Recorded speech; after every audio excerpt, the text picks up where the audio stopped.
जय हिंद साहब। आरंभ करते हैं। देखना, हम पढ़ने जा रहे हैं भाषा शिक्षण व डाल्टन प्रणाली। भाषा शिक्षण व डाल्टन प्रणाली। देखो हुआ क्या, मैडम मारिया मोंटेसरी को तो आप जानते ही हो। मैडम मारिया मोंटेसरी ने जो विधि बनाई, समझना इस बात को, जो विधि बनाई वो तकरीबन पूर्व प्राथमिक स्तर के बच्चों के काम की है। सही कह रहे? अब साहब इन पूर्व प्राथमिक स्तर तक ये थोड़ी पढ़ाना है, इससे ऊपर के बच्चों को भी पढ़ाना है। तो क्या करें, बाधा हो गई, समस्या होगी, तो क्या करें। तो मैडम के पास ही एक रहती थी मिस हेलेन पार्कहर्स्ट, ठीक है, मैडम के साथ काम किया उन्होंने। तो उनको एक अनुभूति हुई कि अब इनसे ऊपर के वय के जो बालक, वय मानी उम्र, उनको कैसे ट्रीट करें, उनको कैसे पढ़ाएं। तो उन्होंने वहां से सीखा तो है ही, अनुभव है ही उनका। तो उन्होंने अपनी एक नई विधि बनाई और उस नई विधि को अमेरिका में एक राज्य है, उस राज्य का नाम है छोटा सा मैसाचुसेट्स राज्य, और इस राज्य का एक शहर है डाल्टन शहर। डाल्टन शहर के एक हाई स्कूल में इस विधि को इन्होंने सबसे पहले काम में लिया, डाल्टन या डोल्टन शहर। तो अब इस शहर में इन्होंने सबसे पहले इस विधि को काम में लिया, तो नाम ही क्या हो गया, डाल्टन प्रणाली। वरना मैडम मारिया मोंटेसरी प्रणाली तो उनके नाम से जानी गई, लेकिन ये इस शहर के नाम से जानी गई। मैडम के साथ ही इन्होंने ये जो है ना मिस हेलेन पार्कहर्स्ट मैडम ने भी काम किया था। इन्होंने क्या किया, इन्होंने एक दिमाग लगाया कि बच्चे को जो है ना पूरा का पूरा पाठ्यक्रम ठेके पर दे दिया जाए। जैसे अपन घर का निर्माण करवाते हैं ना, तो ठेके पर ठेकेदार को काम दे देते ना कि तुम्हें करना है, तो आपने टेंशन ही नहीं रहती, अपन फ्री रहते हैं। अपने को तो केवल इतना ही देखता रहना है कि काम बिगाड़ तो नहीं रहा है। लेकिन जैसे कई बार यदि आप उसको पर डे के हिसाब से पारिश्रमिक देते हो, तो वो आधे घंटे लेट आएंगे, आधे घंटे जल्दी जाएंगे, खाना खाते समय आधा घंटा ज्यादा लगाएंगे, बीच में बैठ करके बीड़ी भी पी सकते हैं, ठीक है। तो एक प्रैक्टिकल बात बता रहा हूं, तो जो पारिश्रमिक दे रहा है उसको ये लगेगा यार ये समय खराब कर रहे हैं, ठीक है। और यदि उसको ठेके पर दे दिया गया, ठीक है, ऐसा सब लोग नहीं होते, कुछ लोग ऐसा करते हैं, गड़बड़ करते, बाकी कई लोग बड़ी ईमानदारी से भी कार्य करते हैं। लेकिन ठेके पर दे दिया, अब वो जल्दी आए तो उसकी मर्जी, वो लेट जाए तो उसकी मर्जी, वो आधे घंटे ज्यादा काम करे तो उसको भी ये पीड़ा नहीं होगी कि आज मुझे काम तो आज 8 घंटे के मिलने वाले पैसे मैंने आज 8.5 घंटे कर दिया। उसको लगे करना तो मुझे ही है, आज जो करूंगा कल किया हुआ मिलेगा। इस ढंग से वो काम करेगा। कार्य की गति ज्यादा अच्छी किस में रहेगी, बोलो, ठेके में रहेगी। प्रैक्टिकल बात है। कारण कि जो काम करने वाला है, पहली बात तो वो स्वतंत्र है, उसमें कोई बाध्यता नहीं, और कार्य निष्पादन क्षमता व्यक्ति जब स्वतंत्र होता है ना, तो सबसे उत्तम होती है। उस पर छोड़ दिया जाए, जैसे पर्यायवाची छोड़ दिया, उस पर छोड़ दिया जाए कि भाई वो याद करें, हां, लेकिन उसको समय सीमा दे दी जाए। समय सीमा ऐसे नहीं कि आपको 5 दिन में करना है, आपको साहब ये 10 महीने में ये काम करना है। अब 10 महीने में आप किस ढंग से करो, 9 महीने में करते हो, 8 महीने में करते हो, लेकिन 10 महीने के तकरीबन आपको काम करना है। जो नहीं कर पाएगा वो बाद में आगे वाली कक्षा में नहीं जा पाएगा, ठीक है। ऐसा किया क्यों गया, ऐसा किस लिए किया गया? हर व्यक्ति की व्यक्तिगत विभिन्नताएं अलग अलग होती है, हर व्यक्ति की बौद्धिक क्षमताएं अलग अलग होती है। मान लीजिए हमने आपको 10 पर्यायवाची दिए, एक व्यक्ति ने तो उनको 20 मिनट में याद कर दिए, एक को 1 घंटे में ना हुआ। सबकी अलग अलग विभिन्नताएं हैं, है कि नहीं है, ठीक है। तो हमने मान लीजिए एक बुकलेट दे दी कि साहब आपको ये तैयार करने हैं, और ये 7 दिन का मैटर है ना, हम आपको 10 दिन में दे रहे हैं, ठीक है, 15 दिन दे रहे हैं, ठीक है। तो विद्यार्थी अपने स्तर पे कभी 5 करेगा, कभी 8 करेगा, करकरा करके कंप्लीट करेगा, ठीक है। और दूसरी बुकलेट मान लीजिए तभी मिलेगी कब, जब पहले वाली आप क्या कर चुके होंगे, कंप्लीट। तो जो जल्दी करेगा, एक उदाहरण दे रहा हूं, जो जल्दी करेगा उसके मन में यह रहेगा कि अगली मुझे जल्दी प्राप्त हो, उसको इंतजार नहीं करना पड़ रहा उस विद्यार्थी का जिसकी नहीं हुई। और जिसके नहीं हो रहा, जो धीरे धीरे कर रहा, उस पर बोझ नहीं आ रहा कि उसकी वो जब कंप्लीट होगी तभी उसका दूसरा काम मिलेगा। इसी एक सामान्य से विचार को आधार बना करके ये विधि बनाई गई कि जो भाई 12 महीने होते हैं एक वर्ष में, उनमें 2 महीने स्कूल की छुट्टियां होती हैं, 10 महीने मान लीजिए आप। तो इन्होंने कहा कि 10 महीने का बच्चे को ठेका दे दिया जाए, पूरे पाठ्यक्रम का आप डिजाइन कीजिए पाठ्यक्रम को, और 10 महीने का ठेका दे दो कि 10 महीने में तुम्हें ये काम कंप्लीट करना। ठेके को अंग्रेजी में क्या बोलते हैं? कॉन्ट्रैक्ट। क्या बोलते हैं? तो इसको कॉन्ट्रैक्ट सिस्टम भी कहा जाता है, ठीक है। ठेका प्रणाली भी इसको कहते हैं, अनुबंध प्रणाली भी इसको कहते हैं। ठेका दे दिया, 10 महीने में करना है। अब करना कैसे है? आप बना के दोगे उसको कार्य योजना। क्या करेंगे आप? पाठ का ठेका दे दिया, अरे दे दिया, तो इसको कितने भागों में बांटा? 10 भागों में। आपने पूरे कार्य को कितने भागों में बांटा? एक एक महीने के हिसाब से, कि भाई जनवरी का काम ये है, फरवरी का काम ये है, नवंबर दिसंबर का काम ये है। आपने अपने हिसाब से एक मध्यम मार्ग अपनाते हुए उस कार्य को डिवाइड आपने कर दिया, उचित ढंग से कर दिया 10 भागों में। तो 10 माह का काम हो गया। कितने माह का काम हो गया?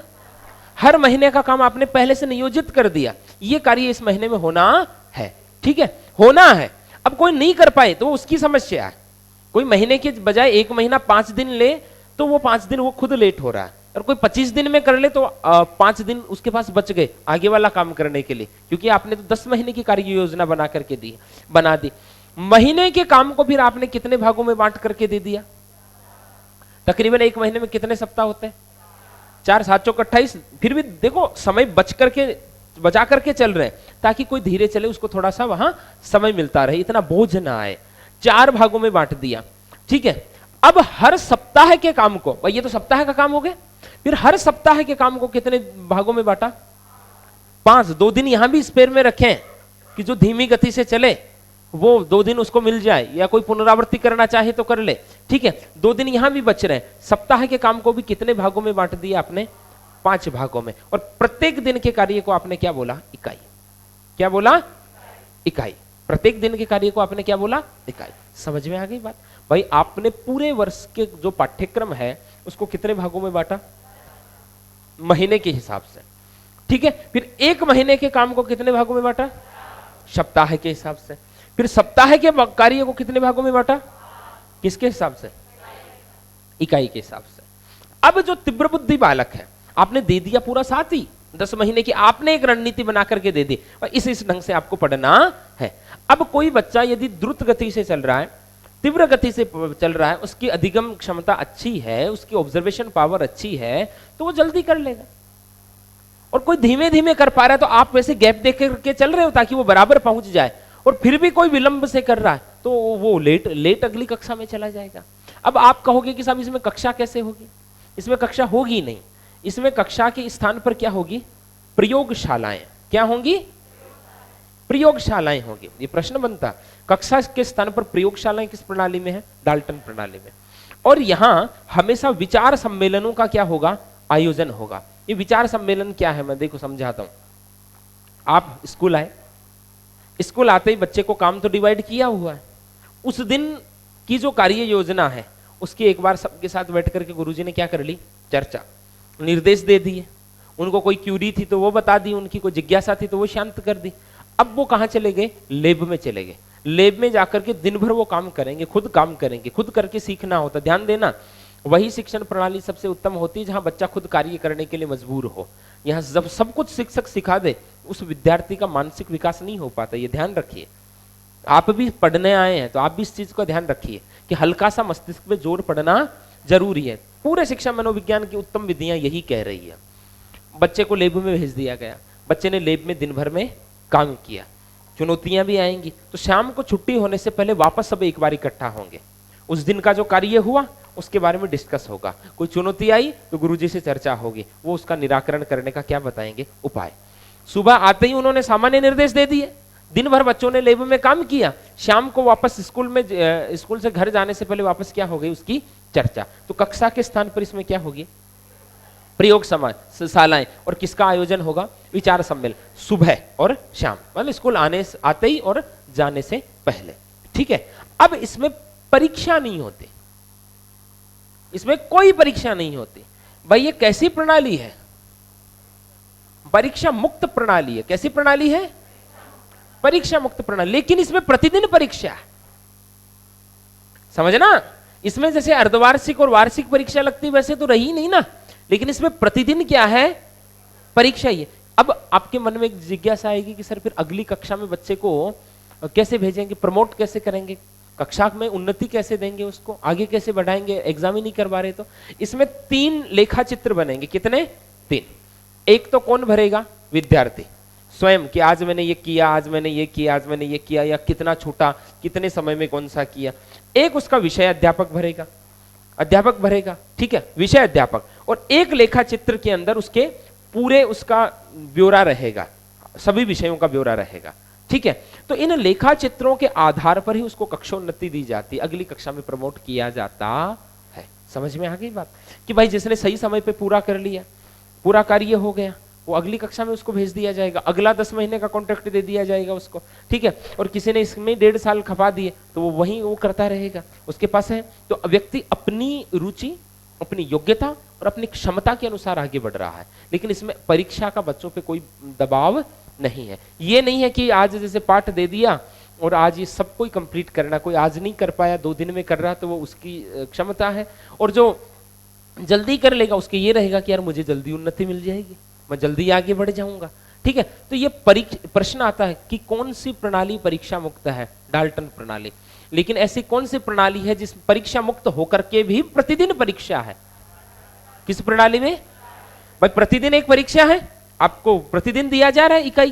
भाई आपको असाइनमेंट दिया गया 4 भागों में बांट करके, फिर आपको इकाई दे दी गई है, अब इकाई आपको कंप्लीट करनी पर डे की। अरे आप पाठ्यक्रम देखते हो, कोई भी किताब उठाना, सामाजिक की, विज्ञान की, हिंदी की, उसमें एक अनुक्रमणिका आती है आरंभ में। अनुक्रमणिका में आपने देखा होगा 3 या 4 इकाइयों में बांटा हुआ होता पाठ्यक्रम होता है, फिर इकाइयों में पाठ बांटे हुए होते हैं, अलग अलग पाठ की, पहला पाठ, दूसरा पाठ, तीसरा पाठ, चौथा पाठ, 4 पाठों की एक इकाई होती है, फिर 4 पाठों की एक इकाई होती है, या 5 की होती है, ऐसा होता है ना, ठीक है। तो पूरे साल भर की कार्य योजना शिक्षक को पहले ही तैयार करनी होती है, ये जरूर है, क्रमबद्ध तरीके से। अब ऐसे नहीं कि पहली इकाई में तो आपने, मान लीजिए हिंदी में तो खैर ये बहुत अधिक उपयोगी नहीं साबित हो पाएगी ये विधि। हिंदी में हम इस ढंग से क्या सिखा पाएंगे, कोई लेब का तो यह मसला ही नहीं है ना, ठीक है। आधुनिक शिक्षण विधियों में है, लेकिन डाल्टन प्रणाली कुछ चीजें भले आप बता सकते हैं, लेकिन मान लीजिए, मैं क्यों कह रहा हूं क्रमबद्ध तरीके की बात, कि पहली इकाई सर्वनाम की दे दे, दूसरी संज्ञा की दे दे, तो बच्चा कर पाएगा क्या?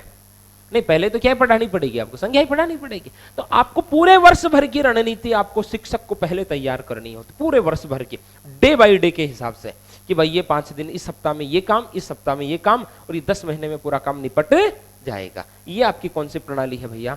डाल्टन प्रणाली। कौन सी प्रणाली है? बोलो प्रभु, डाल्टन प्रणाली। समझ में आयो? अरे समझ में आयो? पुनः देखना, एक बार मैं आपको पुनः समझा दूं, हालांकि लिखते लिखते अपन और इसके ऊपर चर्चा करते चलेंगे। मैडम जो है मिस हेलेन पार्कहर्स्ट, किसके साथ काम करती थी? बोला करो, किसके साथ? मारिया मोंटेसरी के साथ। मारिया मोंटेसरी की जो विधि है वो किस स्तर के बच्चों के लिए है? तो इससे ऊपर के विद्यार्थियों के लिए इनको आवश्यकता महसूस हुई, तो इन्होंने एक विधि बनाई और उसका प्रयोग अमेरिका के मैसाचुसेट्स प्रांत के डाल्टन नगर के स्कूल में किया गया। इसलिए इसको किस नाम से जाना गया? डाल्टन प्रणाली के नाम से जाना गया। इसमें पूरे वर्ष भर की कार्य योजना को बच्चे को ठेके पर दे दिया जाता कि ये काम तुम्हें करना, पाठ का ठेका दे दिया गया साहब। 10 भागों में बाद में उसको बांट दिया जाता है। भाई वर्ष भर में तकरीबन 10 माह सेक्शन के सत्र में आते हैं, ठीक है। फिर हर माह के काम को कितने भागों में बांट देंगे? 4 भागों में, सप्ताह के हिसाब से। फिर हर सप्ताह के काम को कितने भागों में? प्रतिदिन के हिसाब से, जैसे हम इकाई कहेंगे, क्या कहेंगे? अब बच्चा अपनी गति के अनुसार आगे बढ़ता जाएगा। हालांकि बच्चे को बराबर आने के लिए अपन 2-2 दिन का स्पेस छोड़ करके, टाइम छोड़ करके चल रहे हैं। महीने में भी 2 दिन है, सप्ताह में भी 2 दिन बाकी छोड़ रहे हैं। 7 चौक तो 28 होते, महीना औसतन 30-31 का भी होता, ठीक है। फिर भी भाई कोई बच्चा धीमे चल रहा है तो वो पकड़ ले, फिर भी कोई बहुत धीमे चलता है तो उसकी कक्षोन्नति धीरे नहीं होगी, और कोई जल्दी कर लेता तो वो आगे बढ़ जाएगा। इसमें प्राय क्या होगा कि इस कक्षाएं नहीं होंगी, प्रयोगशालाएं होंगी। सुबह सुबह एक बच्चे सब इकट्ठा होंगे, आपस में डिस्कस करेंगे, गुरुजी उनको निर्देश दे देंगे, दिन भर वो लैब में काम करेंगे, शाम को आने वाली चुनौतियों के बारे में, समस्याओं के बारे में गुरुजी से मार्गदर्शन लेंगे। इस प्रकार वो अपनी गति से आगे बढ़ते जाएंगे। 3 प्रकार के लेखा चित्र होंगे, एक शिक्षक स्वयं भरता है, एक विद्यार्थी भरता है, और एक में उसके सभी विषयों का जो है ना डेटा रहेगा। उसके आधार पर उसको अगली कक्षा में क्या दी जाती है? उन्नति। इसमें मासिक, अर्धवार्षिक और वार्षिक परीक्षाओं का कोई विधान नहीं है। तो ये परीक्षा मुक्त प्रणाली है, लेकिन एक तरफ से देखा जाए तो इसमें प्रतिदिन क्या है? परीक्षा है। कौन सी प्रणाली है ये? डाल्टन प्रणाली। समझ में आयो? अरे समझ में आयो? अरे आयो? लिखो। भाषा शिक्षण व डाल्टन प्रणाली। प्रतिपादक, प्रतिपादक मिस हेलेन पार्कहर्स्ट।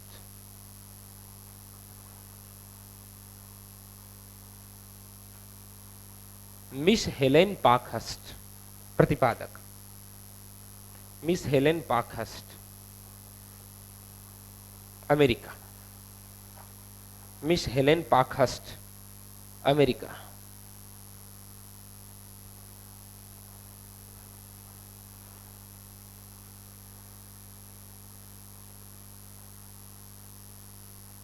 ये मैडम का नाम है जिन्होंने इस विधि को प्रतिपादन किया। लिख लीजिए। टाइमिंग भी लिख लो 1913। अगले पंक्ति में लिखिए पूर्व में मिस हेलेन पार्कहर्स्ट, पूर्व में miss Helen Parkhurst madam Montessori के साथ कार्य करती थी।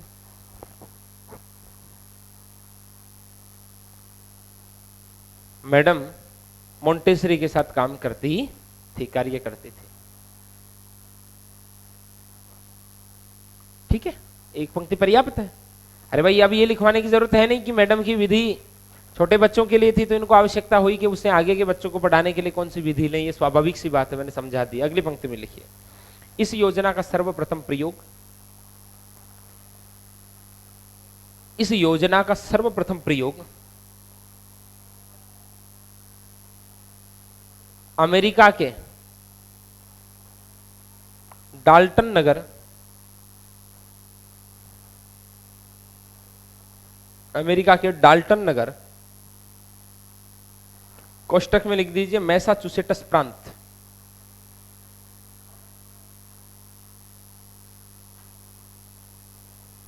अमेरिका के डाल्टन नगर, कोष्टक में लिख दीजिए मैसाचुसेट्स प्रांत,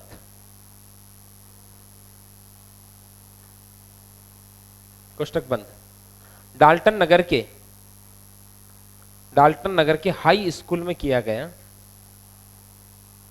डाल्टन नगर के हाई स्कूल में किया गया, इसलिए इसे डाल्टन प्रणाली कहा जाता है। इसलिए इसे डाल्टन प्रणाली या डाल्टन शिक्षा प्रणाली कहा जाता है। ठीक है भैया। अब लिखो प्रमुख सिद्धांत। किन सिद्धांतों पे ये कार्य करती है? प्रमुख सिद्धांत।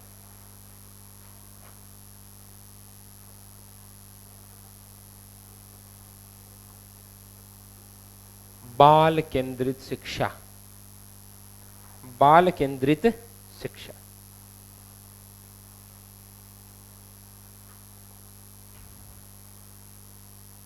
बाल केंद्रित शिक्षा है इसमें। अरे बच्चे की व्यक्तिगत विभिन्नताओं का ध्यान रखा जा रहा है, बच्चे को ही मूल में रखा गया है। शिक्षक काम ऐसे नहीं दे रहा कि आज सबको ही करना पड़ेगा जी, ऐसा तो नहीं हो रहा ना। तो बाल केंद्रित ये क्या है? शिक्षा है। दूसरा व्यक्तिगत शिक्षा व स्वाध्याय पर बल।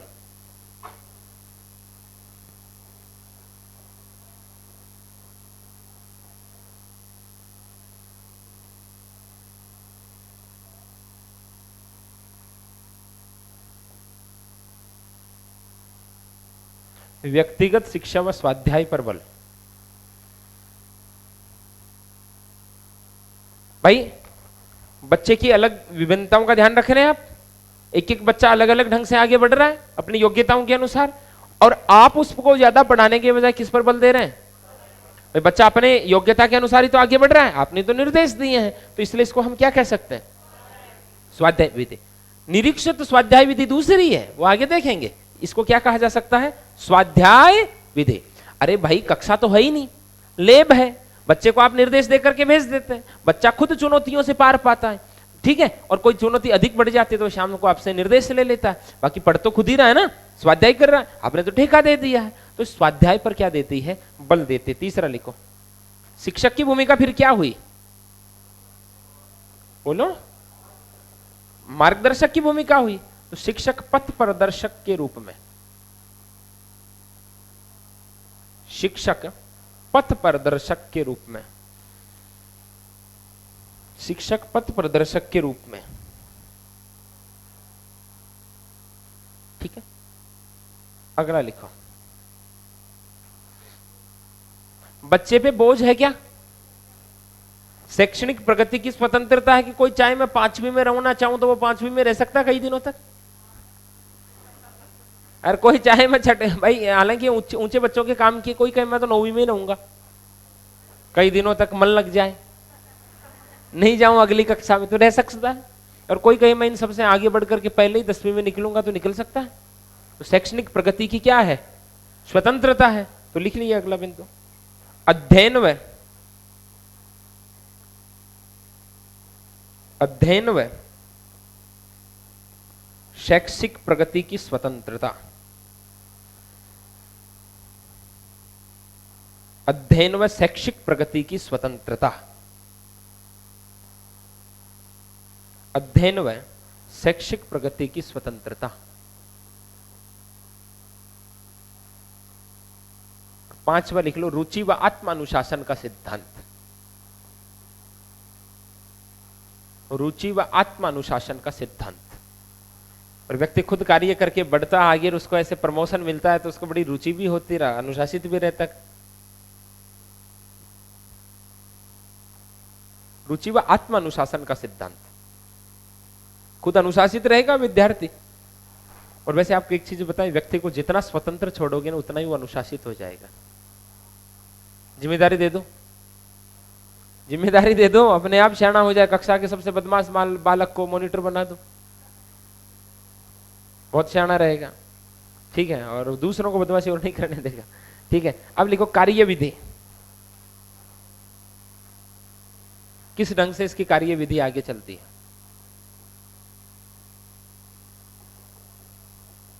पाठ का ठेका या अनुबंध, पाठ का ठेका या अनुबंध,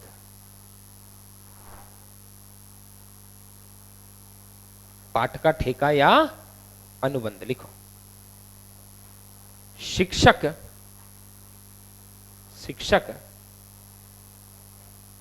पूरे वर्ष की, इसमें लिखो शिक्षक पूरे वर्ष की पाठ्यचर्या की, शिक्षक पूरे वर्ष की पाठ्यचर्या की रूपरेखा तैयार करता है। शिक्षक पूरे वर्ष की पाठ्यचर्या की रूपरेखा तैयार करता है। इसके लिए संपूर्ण पाठ्यक्रम को, इसके लिए संपूर्ण पाठ्यक्रम को तार्किक क्रम से, इसके लिए संपूर्ण पाठ्यक्रम को तार्किक क्रम से, मासिक दृष्टि से, तार्किक क्रम से मासिक दृष्टि से 10 भागों में बांटा जाता है। मासिक दृष्टि से 10 भागों में बांटा जाता है। तार्किक ढंग से, मैंने कहा ना संज्ञा ही पहले आएगा, सर्वनाम नहीं आ सकता। एक उदाहरण के तौर पे समझाया था। तार्किक क्रम से 10 भागों में बांटा जाता है। क्योंकि वार्षिक सत्र 10 माह का होता है, और वार्षिक जो शैक्षणिक सत्र हो कितने महीने का होता है? 10 महीने का। दो महीने तो छुट्टी में जाते हैं। वार्षिक सत्र 10 माह का होता है। बालक इस कार्य को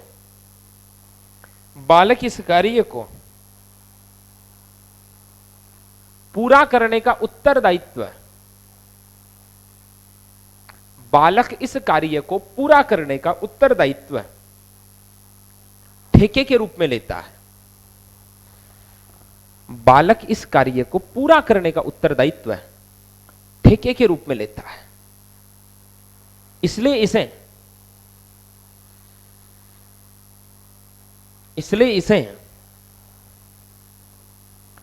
ठेका प्रणाली या कॉन्ट्रैक्ट सिस्टम भी कहते हैं। अनुबंध प्रणाली भी कह सकते हैं। ठेका को हिंदी में क्या बोलते हैं? अनुबंध। ठेका तो देशी शब्द है रे। ठेका प्रणाली या कॉन्ट्रैक्ट सिस्टम कहते हैं।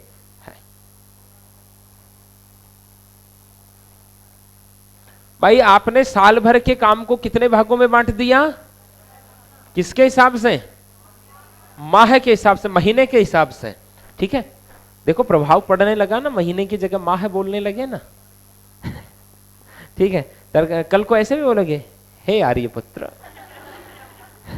वर मांगो।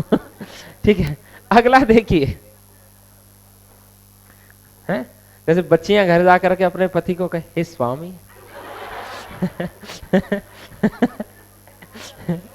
जैसे पुरानी हिंदी में से चलता, हे हृदयेश्वर। और पुरुष ऐसे जाकर के कहें अपनी, अब आपकी शादी हुई है कि नहीं हुई, जिनकी हो गई, हे हृदय स्वामिनी। लिखो, निर्दिष्ट पाठ, निर्दिष्ट पाठ, निर्दिष्ट पाठ, अंग्रेजी में कह सकते हैं असाइनमेंट। निर्दिष्ट पाठ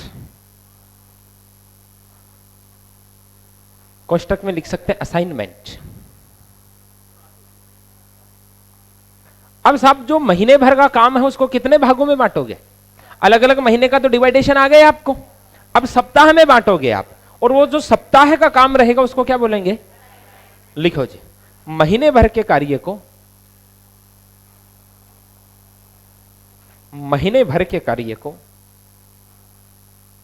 साप्ताहिक दृष्टि से,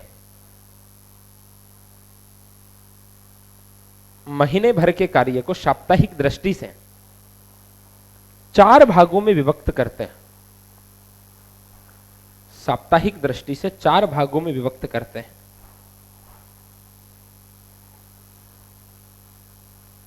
चार भागों में विभक्त करते हैं। अगली पंक्ति में लिखिए, इस सप्ताह के निर्धारित कार्य को, इस सप्ताह के निर्धारित कार्य को, इस सप्ताह के निर्धारित कार्य को निर्दिष्ट पाठ या असाइनमेंट कहते हैं। इस सप्ताह के निर्धारित कार्य को या निर्दिष्ट कार्य को निर्दिष्ट पाठ या असाइनमेंट कहते हैं।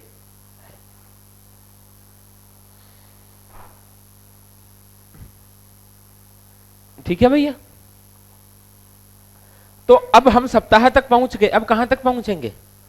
दिन तक। कहां तक पहुंचेंगे? और उसको क्या बोलेंगे? इकाई। क्या बोलेंगे? और अंग्रेजी में क्या बोलेंगे? यूनिट। क्या बोलेंगे? यूनिट।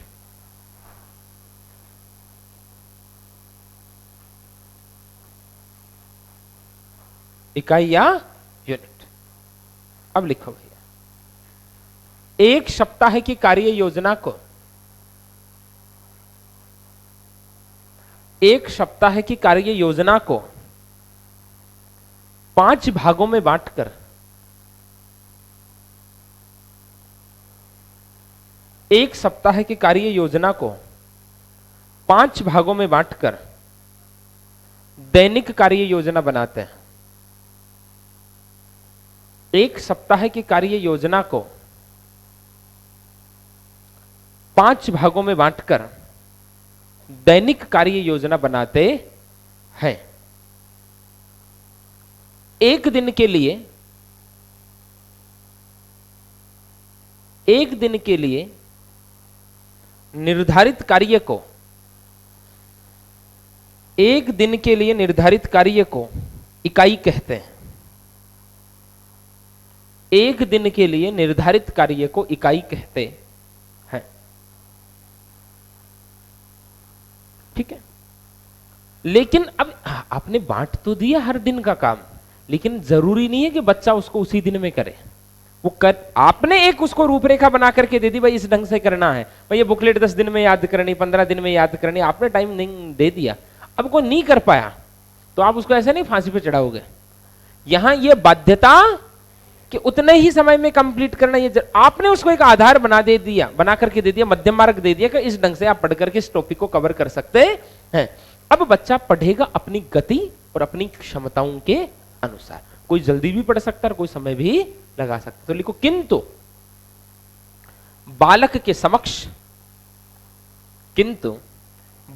समक्ष बाध्यता नहीं होती,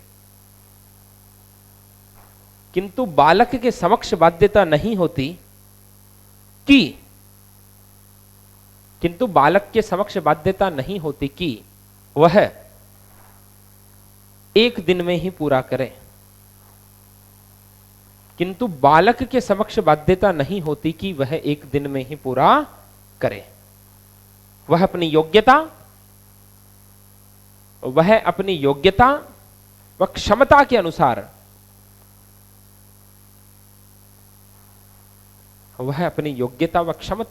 पूरा कर सकता है। वह अपनी योग्यता व क्षमता के अनुसार पूरा कर सकता है। जैसी उसकी योग्यता उस प्रकार से वो आगे बढ़ सकता है। ये बाध्यता नहीं है कि वो इतने तय, वरना तो बाउंडेशन हो गई कि भाई इतने दिन में कंप्लीट करना, 5 दिन में। अब किसी से नहीं हो पाया तो नहीं हो पाया। अगली पंक्ति में लिखिए क्या, चौथा बिंदु, कक्षा के स्थान पर प्रयोगशालाएं।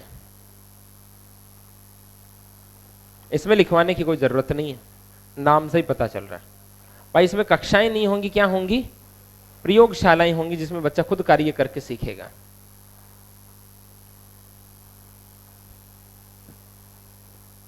ठीक है। और 5वीं बात अपने ये भी लिख सकते हैं इसमें, किसका आयोजन होगा? विचार सम्मेलन या विचार सभाओं का क्या होगा? आयोजन। सम्मेलन या विचार सभाएं, सम्मेलन या विचार सभाएं, सम्मेलन या विचार सभाएं। लिखिए, कार्य आरंभ होने से पूर्व, लिखिए, कार्य आरंभ होने से पूर्व छात्र, कार्य आरंभ होने से पूर्व छात्र व शिक्षक एकत्र होकर, कार्य आरंभ होने से पूर्व छात्र व शिक्षक एकत्र होकर उस दिन के कार्यों के संबंध में, उस दिन के कार्यों के संबंध में विचार विमर्श करते हैं। उस दिन के कार्यों के संबंध में विचार विमर्श करते हैं एवं छात्र सामान्य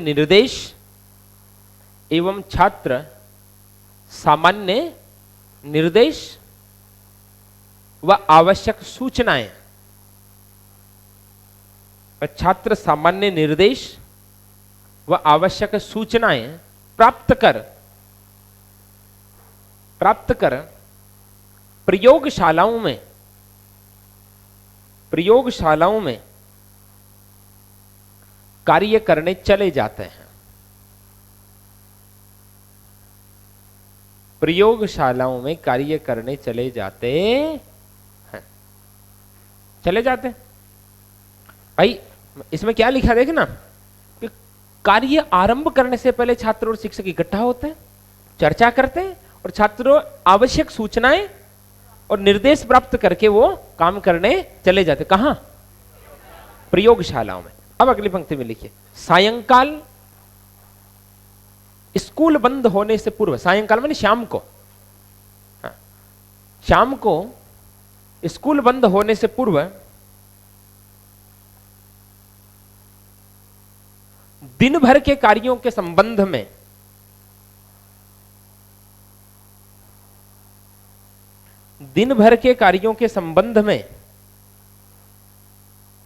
विचार विमर्श हेतु, दिन भर के कार्यों के संबंध में विचार विमर्श हेतु पुनः एकत्र होते हैं। शाम को स्कूल बंद होने से पूर्व दिन भर के कार्यों के संबंध में विचार विमर्श हेतु पुनः एकत्र होते हैं, पुनः एकत्र होते हैं। अगली पंक्ति में लिखिए,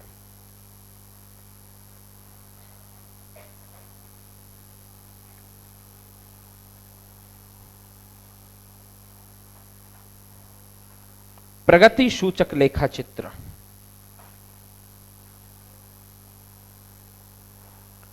प्रगति सूचक लेखा चित्र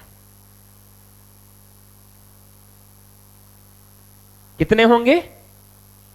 बोलो कितने होंगे? 3 होंगे। भाई अब बच्चे की प्रगति का आकलन भी तो करेंगे ना, आपके पास पता होना चाहिए किस विषय में कौन सी बच्चा कहां है, किस यूनिट्स तक पहुंच चुका है, कितने असाइनमेंट कंप्लीट कर चुका है, ये तो मालूम होना चाहिए।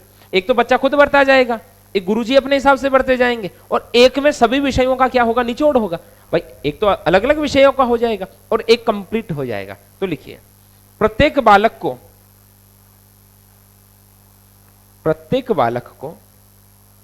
रुचि व योग्यता के अनुसार, प्रत्येक बालक को रुचि व योग्यता के अनुसार कार्य करने की स्वतंत्रता रहती है। रुचि व योग्यता के अनुसार प्रत्येक बालक को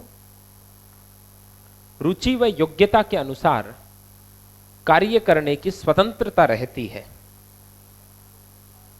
रुचि व योग्यता के अनुसार कार्य करने की स्वतंत्रता रहती, अपनी रुचि के अनुसार, अपनी योग्यता के अनुसार आगे बढ़ सकता। अतः एक अवधि में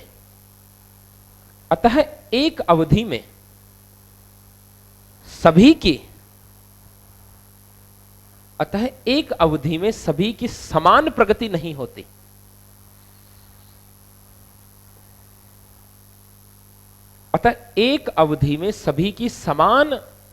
नहीं होती। इसलिए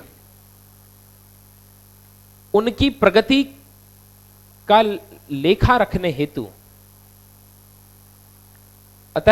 उनकी प्रगति का लेखा रखने हेतु 3 चार्ट होते हैं, 3 चार्ट्स होते हैं, बहुवचन हो गया ना।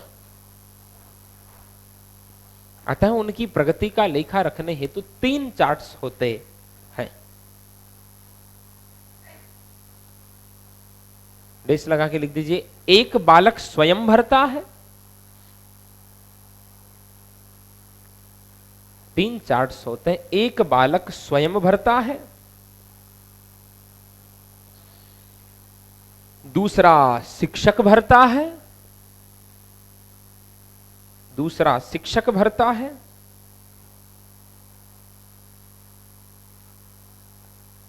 और तीसरे में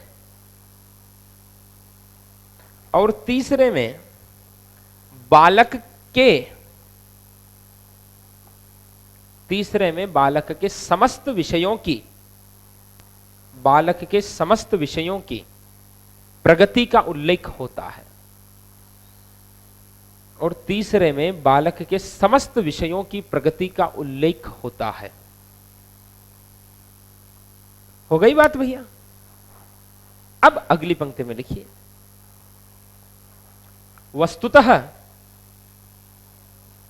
वस्तुतः यह परीक्षा मुक्त प्रणाली है।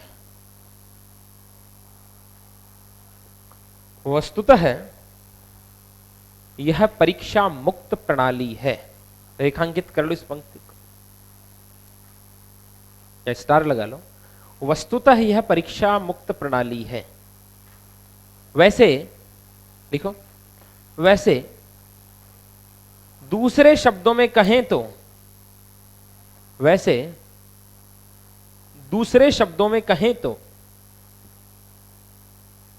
उनकी परीक्षा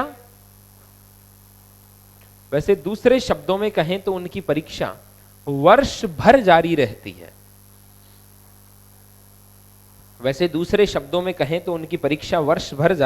है। उनकी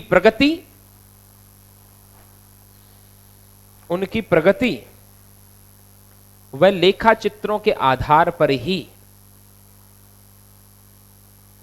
उनकी प्रगति व लेखा चित्रों के आधार पर ही उन्हें उनकी प्रगति व लेखा चित्रों के आधार पर ही उन्हें कक्षोन्नति दी जाती है। कक्षा धन उन्नति गुण संधि हो गई क्या? उनकी प्रगति व लेखा चित्रों के आधार पर ही उन्हें कक्षोन्नति दी जाती है। ठीक है भैया, अगली पंक्ति में लिखिए, यह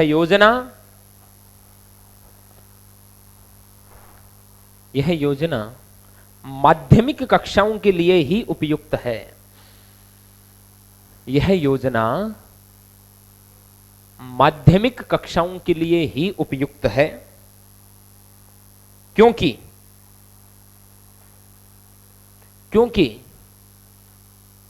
इससे पूर्व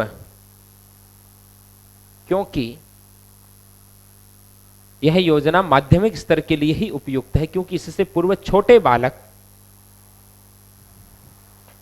बालक स्वाध्याय में सक्षम नहीं होते। क्योंकि इससे पूर्व छोटे बालक स्वाध्याय में सक्षम नहीं होते। अरे छोटा बच्चा खुद पढ़ करके तैयार कर सकता है क्या? नहीं कर सकता। अगली पंक्ति में लिखिए, इसमें यदि भाषा के संदर्भ में बात करें तो मौखिक अभिव्यक्ति का अवसर मिलेगा क्या? लिखित अभिव्यक्ति का तो मिल जाएगा, वो अपना काम, लेकिन मौखिक अभिव्यक्ति का तो इसमें अवसर मिलेगा ही। तो लिखिए, इसमें मौखिक अभिव्यक्ति का अवसर कम होता है। इसमें मौखिक अभिव्यक्ति के अवसर कम होते हैं, ऐसे लिखो। इसमें मौखिक अभिव्यक्ति के अवसर कम होते हैं एवं कविता पढ़ा सकते हो क्या ऐसी विधि से? व्याकरण तो फिर भी करवा सकते हो। अरे व्याकरण में संधि समास के इनके तो आप असाइनमेंट बना के बच्चा कर लेगा, ठीक है, आप उसको गाइड करते रहेंगे। लेकिन मुझे आप इसमें बताओ, हालांकि व्याकरण पढ़ाने की विधि नहीं है, बात बता रहे हैं, लेकिन आपने कोई कहानी शिक्षण है, बच्चे को कंप्लीट करके आना है, कोई गद्य पाठ है वो दे दिया कि आज ये पर डे का एक एक पाठ पढ़ना है, ठीक है ये। लेकिन कविता शिक्षण इससे आप नहीं करवा सकते। तो एवं कविता शिक्षण के लिए उपयुक्त नहीं है, एवं कविता शिक्षण के लिए उपयुक्त नहीं है। भैया ये कौन सी प्रणाली हो गई? बोलो महाराज। डाल्टन प्रणाली, स्वाध्याय विधि इसको कहते हैं। देखो, अब स्वाध्याय पर बल देते हुए आगे जाकर के दो विधियों का जन्म होता है। उनके बारे में थोड़ी सी चीजें अभी हम बता दूं आपको हाथों हाथी। देखना क्या होता है, समझना कि हमने यहां बच्चे को पढ़ने के लिए दिया, समझना कंसेप्ट को। बच्चा प्रयोगशाला में गया, खुद काम किया, आप उसको निर्देश देते रहे, ठीक है। तो बाद में एक मन में विचार आया लोगों के, क्या नया काम करते हैं क्या, कि आपका जो पाठ है ना, वो पाठ पढ़ने के लिए बच्चे को यहां क्यों घर पे ही काम दे देते ना। समझे आप? मान लीजिए कल मुझे एक पाठ पढ़ाना है, मैं कह दूं ये पाठ पढ़ करके आना पूरा, आपको पहले ही कह दूं, समझे ना। आप घर गए, आप उस पाठ को पढ़ेंगे कि जाते ही गुरुजी को असाइनमेंट जमा कराना पाठ का। तो मैंने कहा इसके अंतिम प्रश्नों का उत्तर लिख करके लाना, आपको पाठ पढ़े बिना उत्तर दे नहीं पाएंगे। तो आप उसमें लगे रहेंगे, आपको समझाया नहीं गया है, आप अपने स्तर पे उसको सीखेंगे। अब देखना, फिर मैं कह रहा हूं, शिक्षण विधियां वही उत्तम मानी जाती है जहां बच्चा खुद समझने की कोशिश करता है, समझाने वाली एक भी नहीं मानी जा रही है। ये एक ध्यान में रखे माइंड में, ठीक है। अब आप घर गए, मान लीजिए मैंने कोई कविता पढ़ने के लिए कह दिया आपको, या कोई कहानी पढ़ने के लिए दे दिया।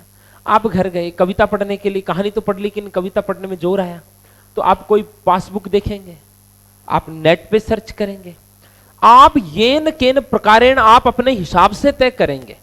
किसी से मिलेंगे, किसी को पूछेंगे, लाइब्रेरी में जाएंगे। उचित तरीका तो यह है, लाइब्रेरी में जाएंगे, उसकी किताब लेंगे, उस किताब से पढ़ेंगे आप उसके बारे में, फिर आप असाइनमेंट तैयार करेंगे, फिर दूसरे दिन कक्षा में आप वो लेकर के आएंगे। अब दूसरे दिन मैं वो पाठ पढ़ा रहा हूं तो सीख तो आपने सब कुछ रखा ही है, उसकी जो चुनौतियां थी उनसे आप पहले ही जूझ चुके हो, तो उसके जितने पक्षों में चिंतन जाना था वो आपका जा चुका है, ठीक है। अब मैं जो है ना उसको थोड़ी सी परिश्रम में ही उसको समझा दूंगा और आपको वो पाठ सदा के लिए क्या हो जाएगा, आपका हो जाएगा। ये तरीका बनाना, ठीक है, इसको बोला गया निर्दिष्ट कार्य विधि। क्या बोला गया?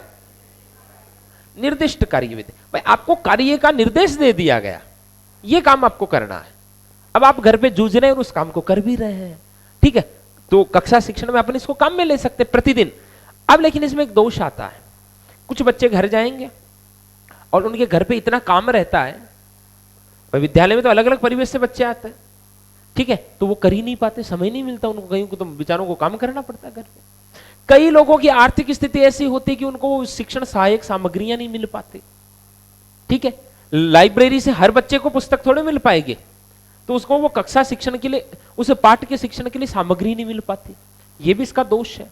तीसरा इसका एक दोष हो रहा है, घर पे जाकर के बच्चे ने असाइनमेंट खुद बनाया, किसी से बनवाया, आपको क्या पता, आपको हर पक्ष में चिंतन करना होता है। कई बड़े कलाकार होते, 5 रुपए ले ले मेरा काम कर दे, कई बच्चे बड़े कलाकार, कई अपने माँ से करवा लेते, पिता तो नहीं करते, माँ से करवा लेते, बड़ी बहन से करवा लेते, भाई भी नहीं करते, बड़ी बहन को ऐसे दीदी प्लीज प्लीज ऐसे कर करा के करवा लेते, दूसरे दिन जाके गुरुजी को सबसे पहले आगे खड़े होकर जमा कराएंगे।